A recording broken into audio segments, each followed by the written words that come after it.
ಸರ್ಕಾರದ ಗ್ಯಾರಂಟಿಯ 5ನೇ ಯೋಜನೆ ಇವತ್ತು ಜಾರಿಯಾಗುತ್ತೆ. ಸ್ವತಃ ಸಿಎಂ ಸಿದ್ದರಾಮಯ್ಯನವರೇ ಈ ಯೋಜನೆಗೆ ಚಾಲನೆ ನೀಡಲಿಕ್ಕಿದ್ದಾರೆ. ಯುವ ನಿಧಿ ಯೋಜನೆ ಬಹು ನಿರೀಕ್ಷಿತ ಯೋಜನೆ.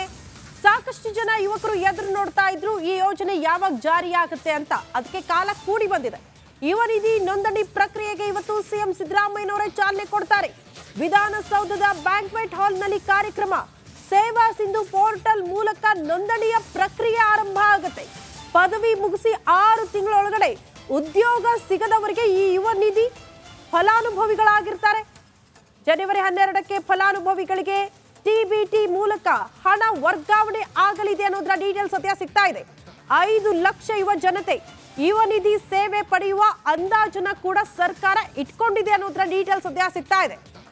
5ನೇ ಗ್ಯಾರಂಟಿ ಯೋಜನೆ ಕಾಂಗ್ರೆಸ್ ಸರ್ಕಾರದ್ದು. ಯುವ ಜನತೆ ಎದುರು ನೋಡ್ತಾ ಇದ್ರು.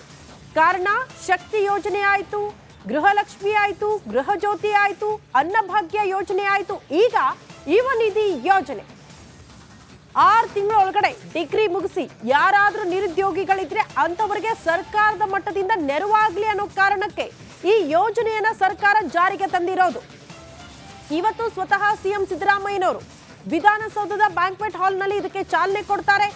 ಅಲ್ಲಿಗೆ ಯುವ ಜನತೆ ಯಾರು ಫಲಾನುಭವಿಗಳಿದ್ದೀರಲ್ಲ, ಈ ಯೋಜನೆಯ ಲಾಭ ಪಡೆದುಕೊಳ್ಳೋರು ಗ್ರಾಮ 1 ಬೆಂಗಳೂರು 1ಗೆ ಹೋಗಿ ದಾಖಲಾತಿಗಳನ್ನು ಒದಗಿಸಬೇಕಾಗತ್ತೆ. ಡಿಗ್ರಿ ಮುಗಿಸಿರೋದಕ್ಕೆ ಒಂದಷ್ಟು ದಾಖಲಾತಿಗಳು. ಸೊ ನಿಮಗೆ ಉದ್ಯೋಗ ಇಲ್ವಾ ಅದ್ರ ಬಗ್ಗೆ ಕೂಡ ಮಾಹಿತಿ ಕೊಡಬೇಕಾಗುತ್ತೆ. ಸೊ ಈ ಎಲ್ಲ ಮಾಹಿತಿ ಕೊಟ್ಟ ಬಳಿಕ ನೋಂದಣಿ ಮಾಡಿಕೊಂಡ್ರೆ ಜನವರಿ 12ರಿಂದ ಹಣ ವರ್ಗಾವಣೆಯ ಪ್ರಕ್ರಿಯೆ ಪ್ರಾರಂಭ ಆಗುತ್ತೆ ಸರ್ಕಾರದ ಮಟ್ಟದಿಂದ ಅನ್ನೋದರ ಡೀಟೇಲ್ಸ್ ಸದ್ಯ ಸಿಗ್ತಾ ಇರೋದು. ಸೇವಾ ಸಿಂಧು ಪೋರ್ಟಲ್ ಮೂಲಕ ಯುವ ನಿಧಿಗೆ ನೀವು ನೋಂದಣಿ ಮಾಡ್ಕೊಳ್ಳೋದಕ್ಕೆ ಎಲ್ಲಾ ರೀತಿಯ ಪ್ರಕ್ರಿಯೆಗಳು ಆರಂಭ ಆಗ್ತಾ ಇದೆ.